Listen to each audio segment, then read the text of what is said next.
কোরআন শরীফের কথা হচ্ছে তাফসিরুল কোরআন বিল কোরআন, তাফসিরুল কোরআন বিল হাদিস। তাফসিরের সুবিধাটা হচ্ছে এক কোরআনের এক আয়াত তার তাফসির ব্যাখ্যা দিবে আরেক আয়াত। সুবহানাল্লাহ। কোন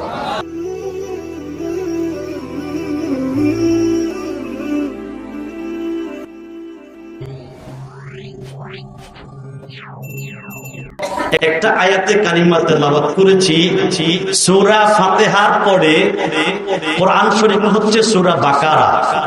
নাম কি তার? আরো জোরে। আমি একলা ওয়াজ করব না, আপনাদেরকে সাথে নিয়ে করব। শুধু বক্তা যদি একলা ওয়াজ করে তাহলে এটা ওয়াজ হবে না, এটা আওয়াজ হবে।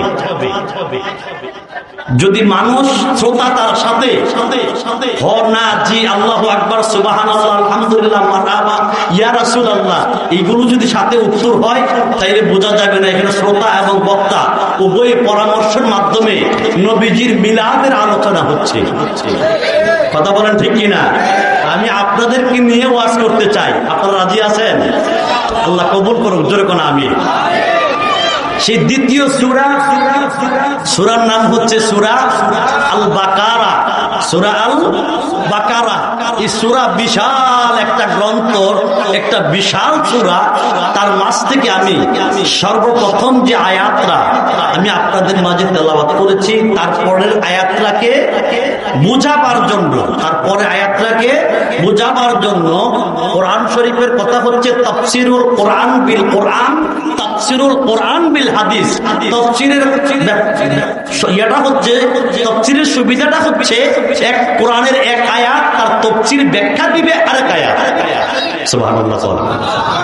যখন আরেক আয়াত থেকে আমরা ব্যাখ্যা পাওয়ার পরে অথবা ওটা আমাদের জানার পরে আরো যদি কিছু সুবিধা গ্রহণ করতে হয় তখন হবে তাফসিরুল কোরআন বিল হাদিস।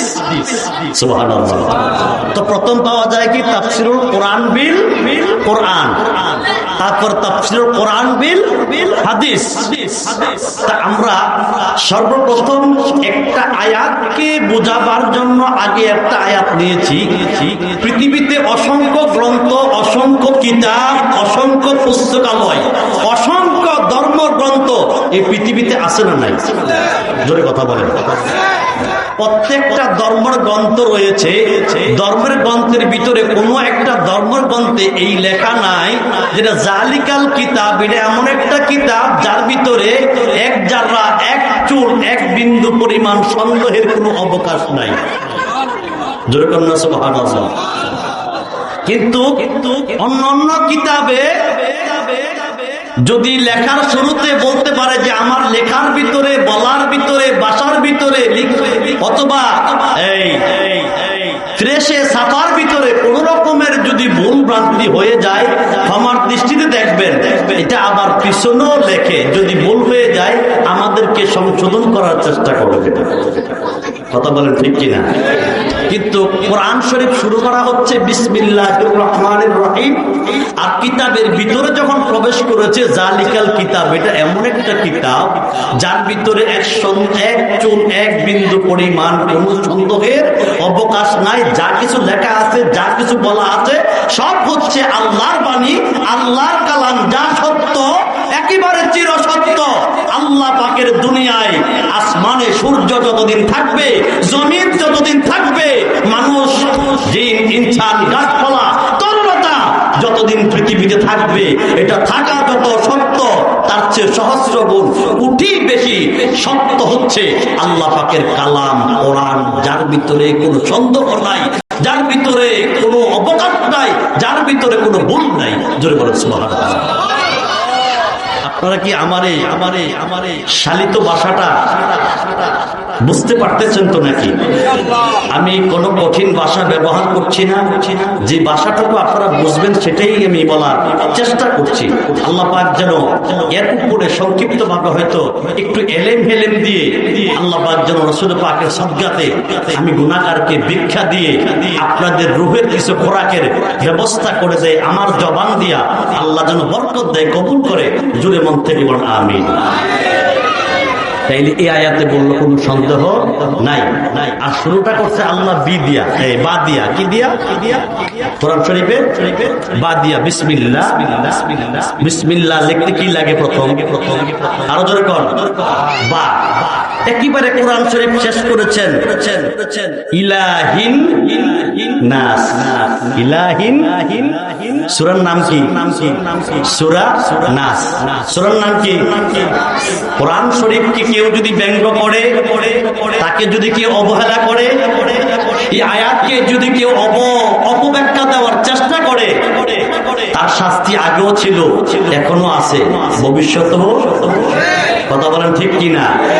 কিছুদিন আগে আমাদের বাংলাদেশের একজন, তিনিও জ্ঞানী মানুষ, আমি আর জ্ঞানী বলতে পারি না, তিনি ব্যাখ্যা দিয়েছিলেন কুল আউযু বিরাব্বিন নাস মালিকিন নাস, জনমের মতো নাচো। দিছে কিনা? এটা কি ব্যাখ্যা সঠিক দিছে না ভুল দিছে? এটা কি কোরআনের সাথে মহব্বত করছে না গাদ্দারি করছে? বিচার হচ্ছে না হয় নাই? আরো জোরে বিচার হচ্ছে, হবে। এখন এটা দাড়ি টুপি ছোলা হোক আর দাড়ি টুপি ছাড়া হোক, দাড়ি টুপি ছাড়ার যখন বিচার হয়েছে, আমরা বিশ্বাস করতে পারি আল্লাহ পাক দাড়ি টুপিওয়ালাও যদি সে ব্যঙ্গ করার চেষ্টা করে, বেয়াদবি করে, তাদেরও বিচার ইনশাআল্লাহ হবে এই বাংলার জমিনে। কথা বলেন ঠিক কিনা? এটা আজকে নয়, 1450 বছর আগে বিচার হয়ে আসতেছে, হচ্ছে, হতে থাকিবে। যারা বুঝি না তারা ফান্দে পড়ে যাব। আর যদি মহাব্বতে আমরা বুঝে যাই, আল্লাহ পাক আমাদেরকে জান্নাতের মেহমান বানিয়ে দিবে। তো কোরআন শরীফ শেষ করেছে কি দিয়ে? বা দিয়ে। বাবা অনেক কথা বলা যায় না, কারণ এখন আর ওয়াজের জামানা নাই, এখন হচ্ছে শুধু টিকটকের জামানা। ওয়াজের যুগ নাই, আওয়াজের যুগ আছে। কোনটা টারে নারে বন্ধুরে, কুমা কাটে ইন্দুরে, যদি মোটামুটি টানটুন ভালো দিয়া একেবারে আটিয়ালি বাটিয়ালি সাটিয়ালি সবকিছু কইয়া মোটামুটি গায়েব করা যায়, তাই একটা কথা কোন ঠিক কিনা? যে কোরআন থেকে আর হাদিস থেকে যদি দুই চারটা কথা বলা হয় রাসূলুল্লাহর সামনে, কি কয় কোনো বুঝি না, টারে নারে তো কোনো মজা নাই। আছে কিনা? আরে বাবা, আল্লাহ আল্লাহ রসুলের চাইতে, তার চাইতে বড় নসিহতমূলক আর কি আছে? আল্লাহর কোরআনটাই আল্লাহ বানাচ্ছে, আল্লাহর কোরআনটাই আল্লাহ পাঠাচ্ছে। আল্লাহ বলেছে, হে মানুষ, আমি কোরআনটাকে তোমাদের মাঝে পাঠাইলাম আমার রসুলকে চেনার জন্য। কে বলে? আর আমি দুনিয়াটা সাজাইলাম আমার রসুলের শান দেখার জন্য, বোঝার জন্য। জোরে কর সুবহানাল্লাহ। আর আজকে সে কোরআন নিয়ে কথা কয়, মঞ্চে বসে লাখ জনতা নিয়ে রাসূলুল্লাহর শানে বেয়াদবি করে। আছে কি নাই? কোরআনের শানে অপব্যাখ্যা করে, আছে কি নাই? বিচার হবে কিনা? হইতেছে কিনা? ইনশাআল্লাহ আল্লাহ পাক বিচার করবে। আমি আর তুমি অর্থের লোভে, যোগ্যতার লোভে, পদের লোভে, ক্ষমতার লোভে, দলের লোভে চুপ থাকতে পারি, আল্লাহ পাক চুপ থাকবে না। তার হিসাব, সময় তার বিচার, পঙ্খানু সময়, পঙ্খানু যত সময়ে আল্লাহ তার বিচার করে দিবে। কথা বলেন ঠিক কিনা?